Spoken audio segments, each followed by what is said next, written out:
ఇన్నాళ్ళు ఆహా 1వ తారీఖు అనుకున్న ఏపీ ప్రజల్ని అమ్మో 1వ తారీఖు అనుకునే పరిస్థితికి తీసుకువచ్చింది పచ్చముఖ. తెల్లవారేసరికి చేతిలో పెన్షన్ డబ్బులు పడాల్సిన రోజు ఖాళీ చేతులతో కళ్ళు కాయలు కాసేలా ఎదురు చూస్తున్నారు. అసలు పెన్షన్ ఎప్పుడు వస్తుంది, ఎలా తీసుకోవాలి అని మదన పడుతున్నారు దివ్యాంగులు, వృద్ధులు. చంద్రబాబు నాయుడు చేశాడండి, ఇదంతా చంద్రబాబు నాయుడు వల్ల ఆగిపోయిందండి. ఇదంతా చంద్రబాబు నాయుడు చేశాడండి, మెయిన్ ఇదంతా చంద్రబాబు నాయుడు చేశాడండి. తమకు పెన్షన్ ఇవ్వకుండా అడ్డుకున్న చంద్రబాబుపై దుమ్మెత్తి పోస్తున్నారు అవ్వా తాతలు. చంద్రబాబు హయాంలో తీవ్ర ఇబ్బందులు పడిన తమకు జగన్ సీఎం అయ్యాక ప్రతి నెల 1వ తేదీన టంచనుగా పెన్షన్ అందిస్తున్నారని చెబుతున్నారు. వారం రోజులు తలుపు కొట్టి మాకు పిలిచేస్తున్నారండి. మేము బయట పనికి వెళ్ళిపోయి ఫోన్ చేసి కాగేసిస్తున్నారండి బిడ్డలో. అందుకు మాకు వాళ్ళే కావాలండి. మాకు చంద్రబాబు నాయుడు వద్దండి, అసలు జగనే కావాలి, వారంటీ అమ్మాయిలు కావాలి మాకు.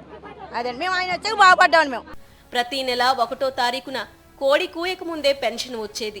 చంద్రబాబు అండ్ కో చేసిన కుట్రలతో పెన్షన్ల పంపిణీకి వాలంటీర్లు దూరమయ్యారు. దీంతో వృద్ధులు, దివ్యాంగులకు ఏం చేయాలో పాలుపోని పరిస్థితి. ఏం జరిగిందో తెలియదు. చుట్టుపక్కల ఉన్న వాళ్ళందరినీ వాలంటీర్లు ఎందుకు రాలేదు, ఇంకా పెన్షన్ ఎందుకు రాలేదు అంటూ ప్రశ్నించటం కనిపిస్తోంది. చంద్రబాబు నాయుడు అడ్డేశాడు, ఈరోజు పింఛన్ రాకుండా ఆఫ్ చేశాడు.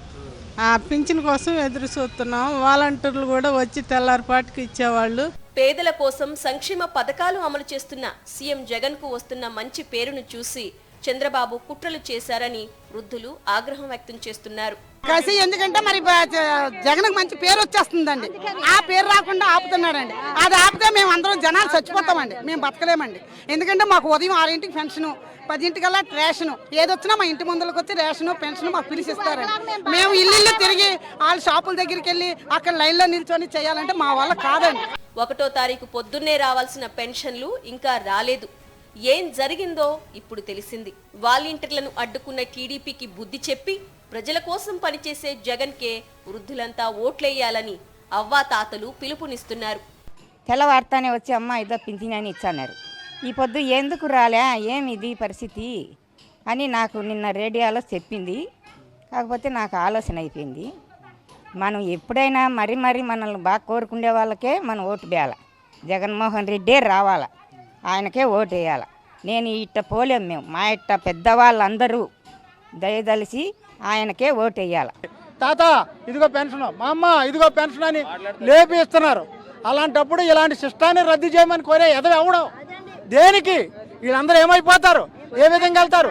చంద్రబాబు పీరియడ్లో 5 సంవత్సరాలు అన్నాలు పెట్టుకొని మంచినీళ్ళు పట్టుకొని చెట్ల కిందకి వెళ్ళి ఆఫీసుల కిందకి వెళ్ళి కూర్చొని ఇంకా డబ్బులు అందులో బ్యాంకులో సాయంత్రం వస్తాడు, ఇదిగో పొద్దున వస్తారు అంటే వాళ్ళు అక్కడ కూర్చొని తిని సోలిపోయి అక్కడ పడుకొని నానా అవస్థలు పడ్డా ఉన్నాయి. అలాంటి అవస్థలన్నింటినీ జగన్ బాబు చూడలేకే ఇవాళ ఇది చేశాడు. చంద్రబాబు చేసిన పని వల్లే ఇంకా పెన్షన్ రాలేదని, పెన్షన్ పైనే ఆధారపడి జీవిస్తున్న తమకు దిక్కేంటని ఆవేదన వ్యక్తం చేస్తున్నారు చాలా మంది. ఇప్పుడే ఇలా ఉంటే పొరపాటున చంద్రబాబు అధికారంలోకి వస్తే ఎలా ఉంటుందో ఊహించటమే కష్టంగా ఉందంటున్నారు. ఇంకా ఈ రోజు మాకు 1వ తేదీ రావాల్సింది, ఇంతవరకు రాలేదు. ఈ చంద్రబాబు నాయుడు ఏం చేస్తాడు, మేము ఏడాపోయి తెచ్చుకోలేము. చంద్రబాబు నాయుడు వస్తే ఏం చేస్తాడు, మాకు ఇప్పుడే గుండు టకటకాన్ని కొట్టుకుంటా ఉండదు. చేసిందంతా చంద్రబాబు నాయుడు వల్ల జరిగింది, ఇదంతా మూల కారణం. ఏమీ కూడా మాకు అధికారంలో అందించలేదు. ఇంతకుముందు ఆల్రెడీగా 15 సంవత్సరాలు పదవి చేశాడు. ఆ అవసరం అయినప్పుడే వచ్చి ఓట్లు కావాలో వెయ్యాలని చెప్పేయడం, ఓట్లు వేపించుకోవడం, వెళ్ళిపోవడం. జనాలు ఎలా ఇబ్బందులు పడుతుండో జనాలు పట్టించుకోలేదు. ఏ కార్యక్రమం కూడా సదుపాయాలు చేయలేదు. అధికారంలో ఉన్నన్ని రోజులు పనులు చేయని చంద్రబాబు ఇప్పుడు మంచి చేస్తున్న జగన్ని అడ్డుకోవటం ఎంతవరకు సబబని లబ్ధిదారులు ప్రశ్నిస్తున్నారు. ఎన్నికల్లో ఆయనకు తగిన బుద్ధి చెప్పి జగన్ను మళ్లీ సీఎం చేసుకుంటామని తెగేసి చెబుతున్నారు.